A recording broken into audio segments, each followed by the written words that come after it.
Welcome to the Leading Visionaries podcast, featuring stellar conversations with emerging and established leading visionaries.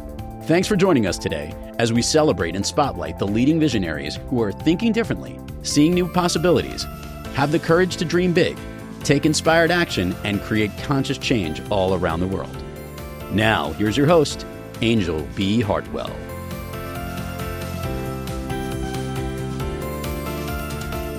Welcome to another episode of the Leading Visionaries podcast, where we celebrate the ingenious, insightful, innovative, and inspired leading visionaries of our time and provide our listeners with world-class examples of the kind of courage, clarity, and confidence it takes to bring visions into reality.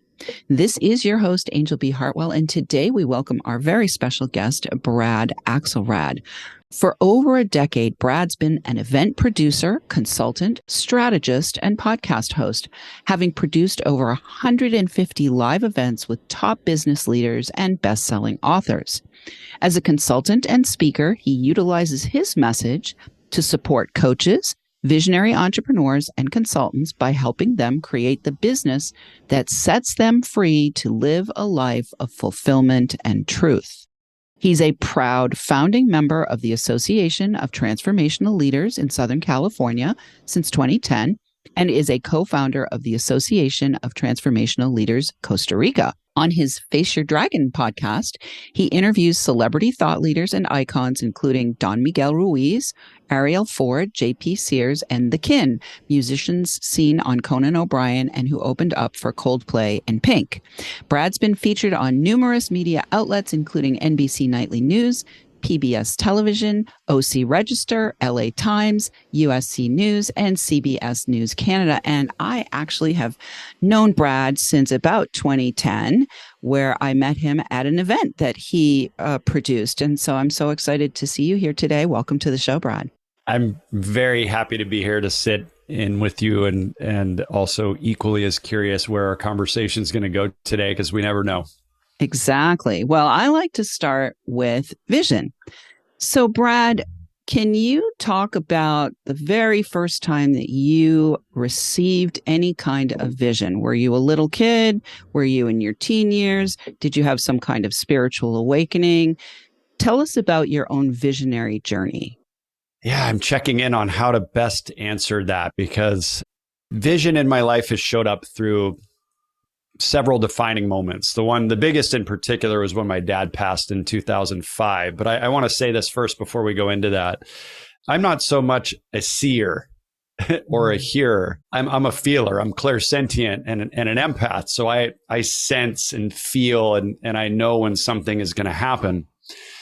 And you know, all those cool things that you mentioned in my bio, it's amazing. I'm so grateful for all those things happening, but they wouldn't have happened had I not overindulged in my life in a way that created a sense of emptiness. And where we're in addiction circles, they say, trying to fill a God-sized hole, right? And we're chasing the dragon, which I like to say. Of course, that term's been out there forever. It's facing your dragon, chasing the dragon. But I was chasing it in any way I could. Flow state, dopamine, adrenaline, motocross, drugs, alcohol, women, travel, food, anything, any way I could. Real estate, amassing real estate. But there was always something gnawing at me or a feather tickling me that I could ignore for a while until the brick hit me upside the head. And you can shake the brick off. But when the Mack truck took me out, I really listened. It was time to check in, and that indulgence wasn't working anymore. And I was wailing on the floor after my dad had passed, begging for the universe, God, show me my purpose. I don't want to die like my dad did with his voice still in him. And I knew I'm ready to be in service. Like, I'm getting chills right now. I want to be a vessel of service to humanity. That's all that matters anymore. All this indulgence and mortality and the grief that I was in shook me to this place of waking up to something so beautiful. And it was in that moment that I knew something was going to change. I had hit this darkest, deepest bottom. And I some people say you manifest with like vibration. I'm not sure I agree with that. I think we actually manifest with the intensity of our asking. And my asking was at such a high level of, please, I'm ready, use me, that God the Holy Spirit, the Great One, showed up in a massive way. I love that. I love that line. We manifest with the intensity of our asking. My own kind of spiritual journey started in that kind of frame as well, of like, I was just so desperate in my asking. And, asking the God that I had known from my childhood wasn't working. So, need a new God. Right. And so, that leads you down a whole other rabbit hole. Well, so let's talk then, Brad, about because there's an aspect of leadership here as well. In that deep asking, you surrendered. And then there was a response. And often with the response, what we end up having to do is lead ourselves into accepting the response. So can you talk a little bit about, what you received when you asked, and then how you needed to step into your own self-leadership to work with the answer? I'm going to answer the second part first. I wasn't ready and I was thrusted into it. Okay. And how I was thrusted into that leadership was I was leading the Hoffman graduate facilitator. I became the Orange County, California Hoffman graduate facilitator. I want to back up. There's a really unique, amazing thing that aligned all of this before. I went to the second edition of the Hoffman process. I had signed up 8 months before my dad had died. He got sick 4 months into that 8 months. I happened to be in Northern California watching him take his last breath 36 hours before I went a little bit more north to go to the Hoffman Institute for Q2. And I'm in the deepest, most beautiful spiritual place I can be, processing his death and aligning with my new vision that hadn't even manifested yet, but I knew I was opening for it. So, seeing his still body and then showing up there crying before the thing even started, people are probably like, why is Brad already crying? We're just circling up in a room before the thing even kicks off. And this guy's lost it. Like, I was just a wreck. But I raised my hand at the Hoffman Institute to become, I love the little hand thing that comes out on Zoom. It's fun. I raised my hand to become the Orange County graduate facilitator. And I was leading those groups for 2 years. And I wanted to start having conversations outside of their body of work, their topics, their transformation. I wanted to start talking about neuroscience. And back then it wasn't really called plant medicine, but quantum physics, the law of attraction, conscious business networking. So within 8 weeks of starting that new group, we were studying the book Ask and It Is Given, of course, the teachings of Abraham and The Secret, and we're watching The Secret and watching What the Bleep Do We Know, and we're really doing a deep dive. And it was a fun time in our lives when all this stuff was mainstreaming, right? It was such a neat, unique time. I'm getting chills again.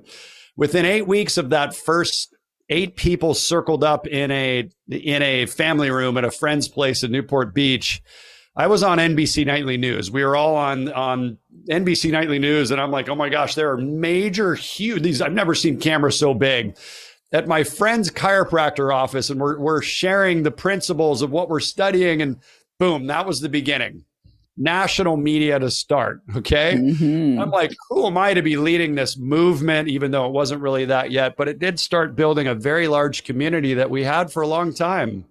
That was the beginning of 150 some odd events in that. And I've gone on to produce 50 since then. It's actually over 200 at this point. But yeah, your leadership, I was forced to lead. I was like, I had to, these people are here. These people are coming, hundreds of people to my grand opening.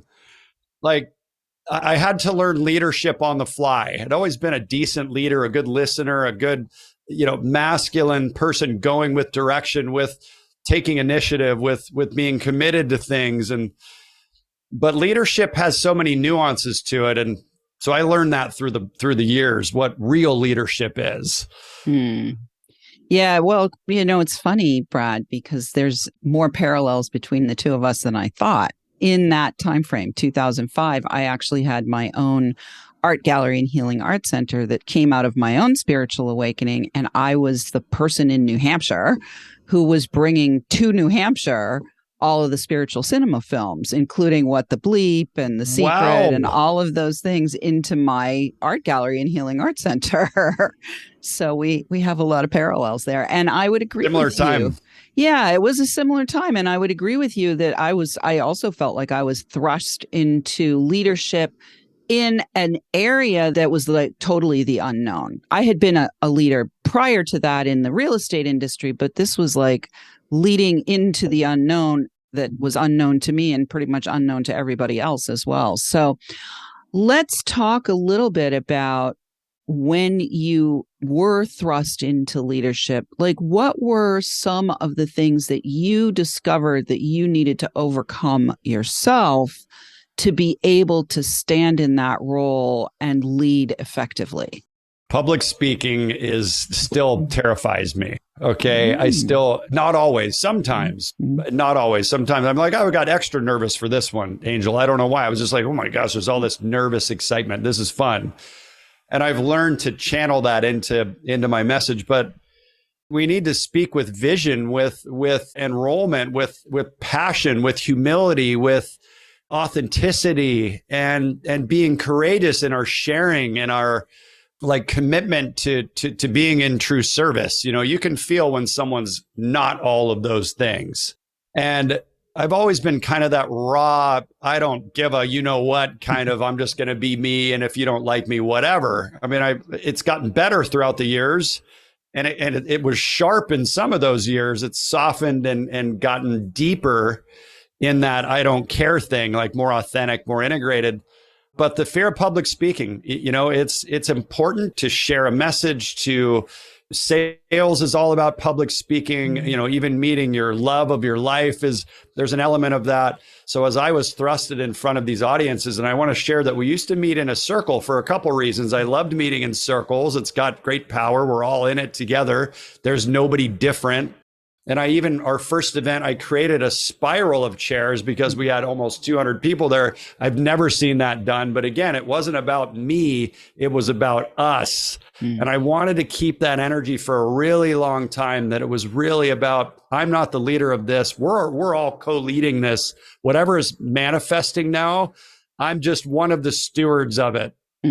So that sincere humility and allowing it to flow through me and flow through others. And I firmly believe the best leaders are the best followers. And that means including really deep listening, because I like to crowdsource. I'm lazy, far from it, but I say I'm lazy because to me, the fastest, best path to something in life is engagement. It's involvement. It's all of us. Everybody's voice matters, really listening, really engaging. So I'd rather crowdsource brilliance from lots of other people, because that's lazy to me, than have all the answers and blah, blah, blah. Beautiful. Well, we're going to take a quick break, but when we come back, we're going to talk a little bit more about how you help people. Right now, though, listeners, are you a leading visionary or in the role of leading other visionaries? Consider joining our community and sharing your feedback and takeaways from each episode. We invite you to join us and support this podcast by making donations at leadingvisionariespodcast.com. Interested in finding out more about how you can receive support for getting your vision out of the air and onto the ground? You can apply to qualify for a complimentary consultation with me or a member of my team by clicking the Connect with Angel button on the website. Be sure to share this show in your own spirals of influence with the people who you think might benefit from our content. I want to say a huge thank you to all of our listeners who are downloading, rating, and reviewing. We're welcoming thousands of downloads from all over the world. We've added a bunch of more countries. We're now up to 19 countries. So we're going to shout out this week to our listeners in Canada, Cambodia, and I think Brad is in Costa Rica. We don't have that on the list yet, but we're going to shout out to our listeners to be in Costa Rica, and we will be right back with Brad Axelrad. The Leading Visionaries podcast is brought to you by the Creative Age Consulting Group. Are you the one who thinks differently, who is called to create a significant conscious change in the world, who is seeing and dreaming of a better way for your industry, your community, humanity?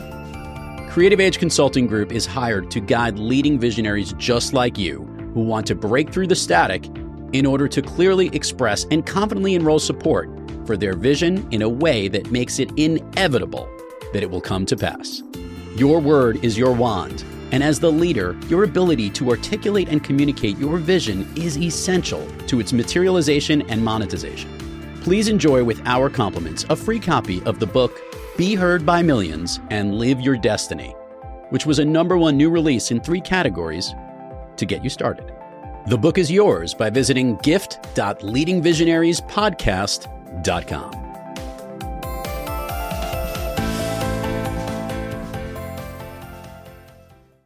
And we are back with Brad Axelrad. You can actually find out more about Brad and all that he's got going on at faceyourdragon.com. So, Brad, what are they going to find when they get there at Face Your Dragon? And tell us a little bit about Face Your Dragon. I was actually there in the back of the room at an event with you when you were putting Face Your Dragon together. So that's right.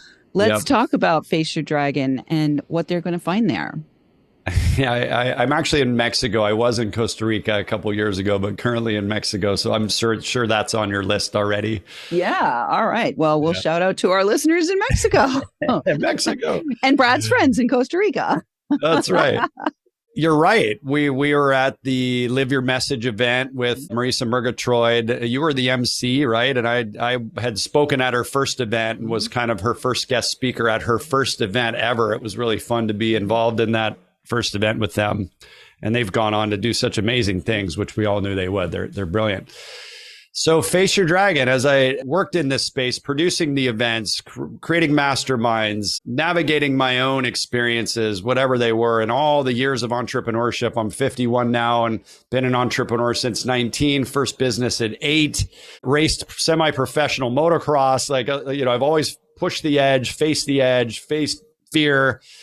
And I thought, you know what, there's a common theme amongst entrepreneurs and thought leaders, messengers. And most have a fear of, it started out as a fear of charging high fees, a fear of getting on camera, a fear of public speaking. It's like, these are things I've had. These are things other people have. And a friend challenged me. He says, Brad, it's not the fear of public speaking that you have. It's not the fear of getting on camera. It's not the fear of charging what you're worth. It's deeper than that.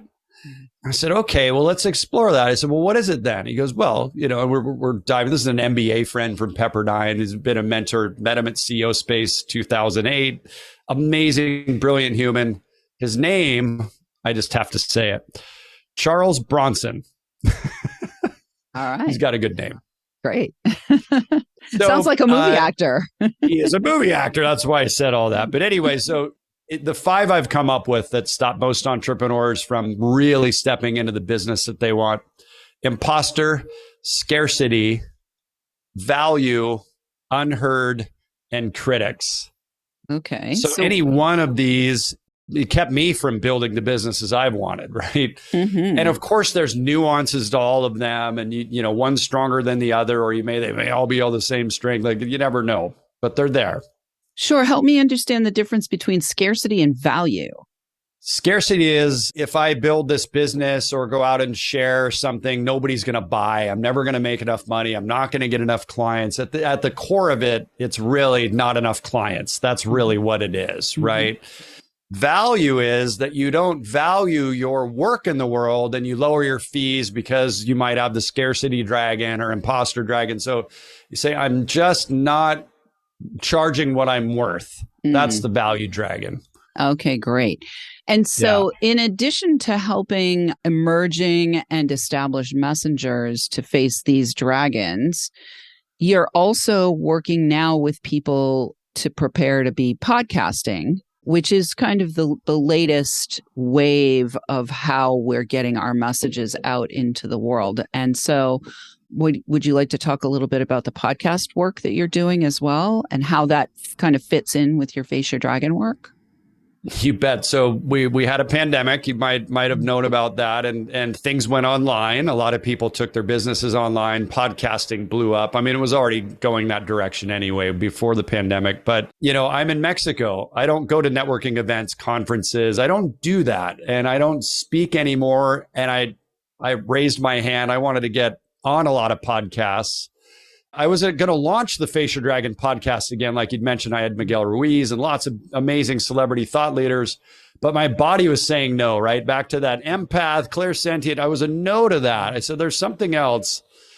So I wanted to get myself on a lot of podcasts so I could just share the message. It was time to share my message again. So I found a really great way to, and very quickly and cheaply, get people, leaders on podcasts fast, a lot of them. Mm-hmm. And so that's what we're doing at getmeonpodcast.com, is helping them come up with their message, face their fears that are preventing them. And it's funny, right as we're about to launch a couple campaigns today, I'm seeing all their fears come up. No, it's got to be perfect. So the perfection stuff comes up. All of these dragons are present when we're getting on podcasts too, for sure. Yeah.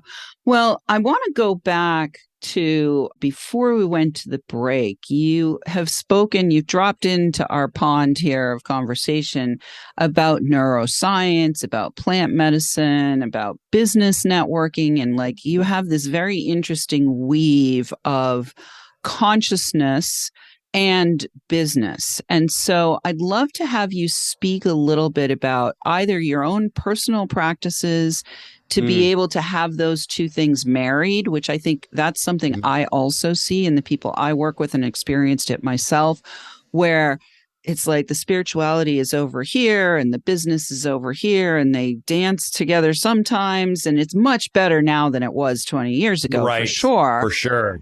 But there's still that, like, there's this like buffer zone between the two of them. So I'd love to have you speak a little bit about how you marry that in your own work and help your clients do that as well. Well, if you remember me saying that there's the I don't give a you know what kind of thing, thankfully, I don't care if people know I'm using mushrooms or marijuana or ayahuasca or DMT or any of these other things. Like, I'm vulnerably and outwardly sharing them because of the benefit of these medicines. Thankfully, they're starting to surface as healing modalities, right? Mushrooms for depression, MDMA, psycho-assisted therapy. We're heading the right direction. Cannabis is a medicine now. It's legal. It's not just medicinal anymore. It's legal. So we're going the right direction. So having the courage, my whole platform is about courage. Feel your fear and do it anyway. That's really what it's about. So having the courage to openly share about these illegal, some of them illegal medicines. But personally, I have had some profound experiences. The pinnacle transformational experience is the Hoffman process. Nothing comes close to that. But 5-MeO DMT underneath that is really this beautiful, profound medicine that can just pierce the veil of your strong intellect and ego, and it opens you up to realms of spirituality very quickly and very beautifully. And you can't resist it, right? With a lot of other things, we're actually managing symptoms as well. I'd like to speak to that. We're either addicted or distracted, or we're in symptom management. And that could be by way of drugs, alcohol, whatever we do, even meditation, yoga, all these things are managing symptoms. Hoffman gets to the root of our issues. These medicines just blow you right open. They donkey punch your ego and split you open so much that you can have an experience of reality instead of your fears running your life or all of your programming. So as far as weaving that into work, I think it's one big body of God at this point. We're recognizing that these are all things of God, whatever God means to you. And we're able to play in this playground, tapping into all of these different things and create this tapestry of integration if we're courageous enough to do it. Beautiful. I love that. Well, when I got started down this journey from the spiritual awakening and then realized I had to become an entrepreneur because there were no jobs out there that said, transform the world, like, hey, come work for us and transform the world, like seriously transform the world. I call it the twofold path of the entrepreneur, because sometimes what I've noticed is in the entrepreneurial journey, stuff arises that then actually creates the opening for another spiritual advance. And then you take the spiritual advance, and then that opens up more things in the business side of things. So I love that. I want to end here, Brad, by talking about courage and what, if anything, you do to support your clients to have more heart. Because to me, the word courage means with heart. So what exactly do you do with them to help them have more heart and lead from the heart into the manifestation of their vision? It's so good. Fear is excitement without the breath. The founder of Gestalt therapy, right? Fritz Perls. Fear is our friend, first of all. We need to learn to love our fear and embrace our fear, and to know that if we're feeling some resistance, normally that's the direction we want to go. What I say on the Face Your Dragon podcast is what you're most resisting and most afraid of are the very things that'll set you free. It's your purpose on the planet, your gift to humanity, and your moneymaker, basically. So if you're noticing resistance and fear, normally that's where you should go. For me, public speaking, mortified, holy crap. And it's set me free completely. So what you're most resisting, and through that path of being courageous and facing your dragon is the most beautiful, powerful energy that we can tap into once we learn to harness it and learn to cultivate it instead of shy away from it, shrink, numb it away with alcohol, drugs, whatever, exercise. We can numb out in so many ways. So that's really it. Have the courage to love yourself by becoming friends with your fear. And facing what you most resist. I love that. Is going to be your moneymaker. So, all right, beautiful. Yeah. Well, thank you so much for being with us, Brad. We really appreciate the time you took today from Mexico. Let me clarify that. And it is time for us to go. Listeners, we do love feedback. Please let us know what you thought of today's show by joining our community, sharing your takeaways, asking questions, or submitting guest suggestions. You can weave your visionary thread into our fabric by opting in on our website at leadingvisionaries.com or by interacting with us on social. Look for the handle at Leading Visionaries Podcast on all the major platforms. Thank you so much for tuning in. Keep your eyes, ears, and hearts open and courageous. And remember, you are here to create conscious change. Thanks for tuning in, downloading, and listening. Be sure to rate and review Leading Visionaries on Apple Podcasts and share with other people you know who can benefit from today's episode. Leading Visionaries is the premier podcast series for informing, activating, and inspiring the leading visionaries who are called to create conscious change and know that now is the best time to welcome wealth and cultivate a web of collaborative support to bring their vision to life. We invite your feedback and guest suggestions and invite you to subscribe to our mailing list to be notified of new episodes at leadingvisionariespodcast.com.